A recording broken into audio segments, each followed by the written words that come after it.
तालिका अपलोड करना अनिवार्य है। स्नातक की अंक तालिका तो पक्का ही पक्का अपलोड करनी है।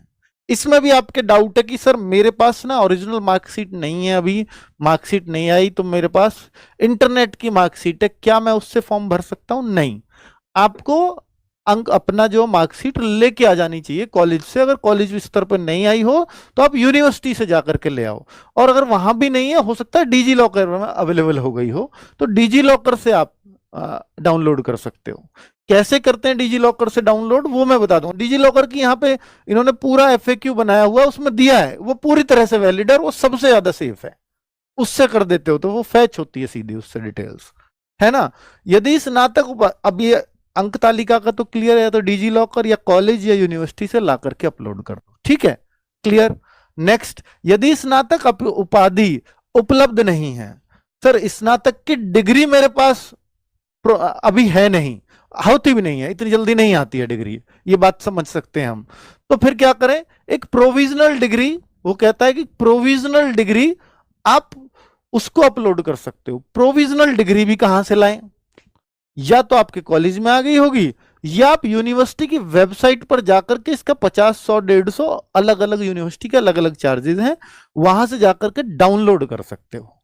और वहां भी नहीं है तो ये डिजी लॉकर पे भी अपलोडेड है, तो डिजी लॉकर से भी ले सकते हो, वो भी पूरी तरह से वैलिड है, ठीक है। डिजी लॉकर का ऑप्शन बाद में बताऊंगा। तो आप अभिलेखों की संवीक्षा और शारीरिक मानक परीक्षण के समय, कह रहा है फिर जब आपकी ओरिजिनल है ना, तो उस टाइम पे दिखा देना जब आपका मानक परीक्षण होगा। बहुत सारे बच्चों का एक और भी डाउट है कि सर हमने तो दोनों जगह ना स्नातक की अंक तालिका ही अपलोड कर दी है, तो क्या फॉर्म रिजेक्ट हो जाएगा? 100% नहीं होगा, मतलब आपका एडमिट कार्ड आएगा, और फिर जब ये डीवी में बात होगी तो डीवी में जाकर के दिखाओगे तो वो तब भी मान्य होगा। पर अगर आपने फॉर्म, अगर जो बाकी अदर ऑप्शन है पहले उन पे काम करिए।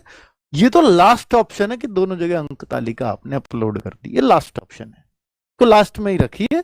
पर ऐसा कोई दिक्कत वाली बात नहीं है कि आपका कॉल लेटर ना आए या आपका एडमिट कार्ड ना आए, ऐसा नहीं होगा, फॉर्म पूरी तरह से एक्सेप्ट ही रहेगा।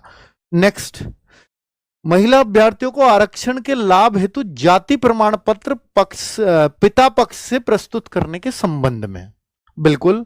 तो भाई ये क्लैरिटी और दी है इन्होंने। तीसरा पॉइंट, डिग्री का क्लैरिटी हो गया, 10, 12 का अलग अलग मार्कशीट का क्लियर हो गया।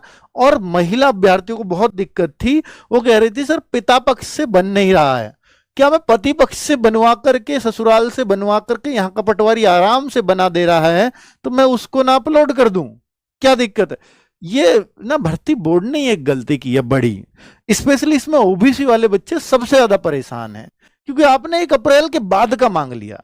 इसको मांगने की क्या जरूरत थी? पिता पक्ष के सब पे 3-3, 4-4 साल, 5-5 साल पुराने रखे हुए थे और चलते हैं सब जगह। आप कब से इसमें भी फाइनेंशियल ईयर का मांगने लगे? इसमें जरूरत ही नहीं होती, ये गलती की है। ईडब्ल्यूएस वाला तो चल जाता, कभी नहीं मांगा गया ऐसे कि आपको ओबीसी भी उसी फाइनेंशियल ईयर का देना होता है 1 अप्रैल के बाद का। ये गड़बड़ हुई है। अब ये हुई है तो इसलिए लड़कियां बहुत परेशान हैं जो शादीशुदा हैं स्पेशली, तो वो क्या करें? तो हमने ये भी पढ़ा, ये लेटर, इसमें लिखा हुआ है कि यूपी की जितनी भी भर्ती हैं उन सब में अब पिता पक्ष का ही जो है, ससुराल पक्ष का नहीं चलेगा, पिता पक्ष का ही लड़कियों को बनवाना पड़ेगा, ये उसमें लिखा हुआ है। उसको पढ़ा तो जा करके, तो भाई अब आपको ये हर हाल में करना होगा कि महिलाओं को, जो फीमेल्स हैं, वो अपने जाएं, अपने जहां से वो बिलोंग करती हैं, अपने पिता की तरफ से, वहां जो तहसील होगी उसी में अपना प्रमाण पत्र बनवाएं। और अगर वो ना बनाए, बहुत सारे लोग कह रही हैं, बहुत सारी लड़कियां को हमें कॉल्स भी आ रहे हैं, मैसेजेस भी आ रहे हैं कि सर वहां से वो बना ही नहीं रहे हैं, वो कहते हैं अब आपके पति पक्ष से बनेगा। तो आप उनको ये लेटर जरूर दिखा देना, ये ऑफिशियल लेटर भी है शासनादेश। जब आप शासनादेश को दिखाएंगी तो उसको कोई झुटला नहीं सकता। भर्ती बोर्ड को वो एक बार को मना कर सकते हैं, भाई हमें नहीं मतलब भर्ती बोर्ड से, लेकिन शासनादेश को वो मना नहीं कर सकते। आप इसका हवाला दीजिए, शासनादेश, इसको पढ़िए। आप पढ़े लिखे लोग हैं, आप सब इंस्पेक्टर की तैयारी करने जा रहे हैं, तो आप इस शासनादेश का हवाला दीजिए। 17/12/2024 14 का शासनादेश पढ़िए कि लड़कियों को किस तरफ से चाहिए होता है, तब बात करिएगा कि पति पक्ष से बनवाना है। वो बिल्कुल मना नहीं कर सकते। आप सीधे तहसीलदार पे जाइए, तहसीलदार नहीं सुनते, एसडीएम है, एसडीएम नहीं तो डीएम है, बिल्कुल बनेगा, 100% बनेगा। उनको अपनी मजबूरी बताइए, मुझे इतनी जल्दी चाहिए, ठीक है, और वो आपकी मजबूरी समझेंगे। क्लियर? तो ये एक तरीका है। तो आप थोड़े से जागरूक बनिए और थोड़े एक्स्ट्रा प्रयास करने पड़ेंगे। हर चीजें बैठे बिठाए नहीं होती। तो किसी डिग्री की जगह फाइनल, हाँ, तो ये मैंने आपको सारे पॉइंट्स पे जवाब दे दिया। हाँ, digi locker degree, provisional degree कैसे प्राप्त करें, प्रोविजनल का बता दिया, डिजी लॉकर से कैसे प्राप्त करनी है। डिजी लॉकर पे एक अकाउंट बनाना पड़ता है और वहां से सीधी डिटेल्स आपको मिल जाती है। अगर आप चाहते हैं कि सर ये कैसे हम डिजी लॉकर से कैसे हम अपनी डिटेल्स फेच कर सकते हैं, वहां से कैसे अपलोड कर सकते हैं, या प्रोविजनल कैसे प्राप्त कर सकते हैं, तो इस पे मैं एक वीडियो बनवा दूंगा, शिवम सर ले आएंगे उस पे वीडियो।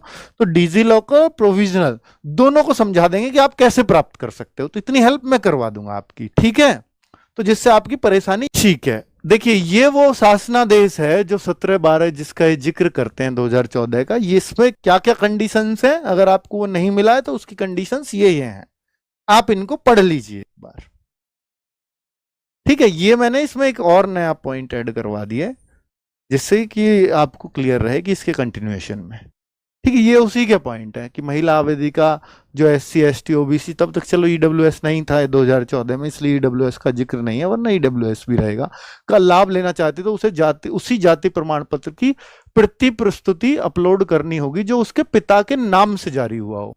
यानी उस पर डॉटर ऑफ होना चाहिए, यानी पुत्री होना चाहिए, पत्नी नहीं, ठीक है। पति पक्ष या ससुराल पक्ष से जारी कोई भी जाति प्रमाण पत्र इस प्रयोजन के लिए मान्य नहीं है, बिल्कुल इस शासनादेश में लिखी हुई है।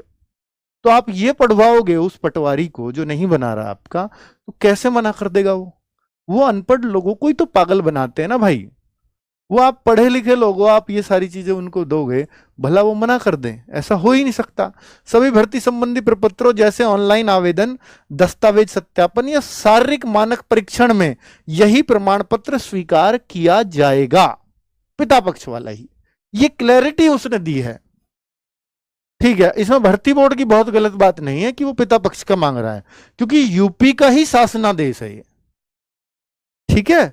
तो इसके लिए भर्ती बोर्ड को जिम्मेदार नहीं ठहराया जा सकता। तो मैं एक जेन्युइन बात बता रहा हूं, इसको तो भर्ती बोर्ड फिर शासनादेश नहीं मान रहा अगर वो पिता पक्ष की बात नहीं करता तो, या पति पक्ष का ले लेगा तो फिर वो शासनादेश के खिलाफ चला गया भर्ती बोर्ड, जो नहीं जा सकता क्योंकि शासन सबसे ऊपर है, ठीक है।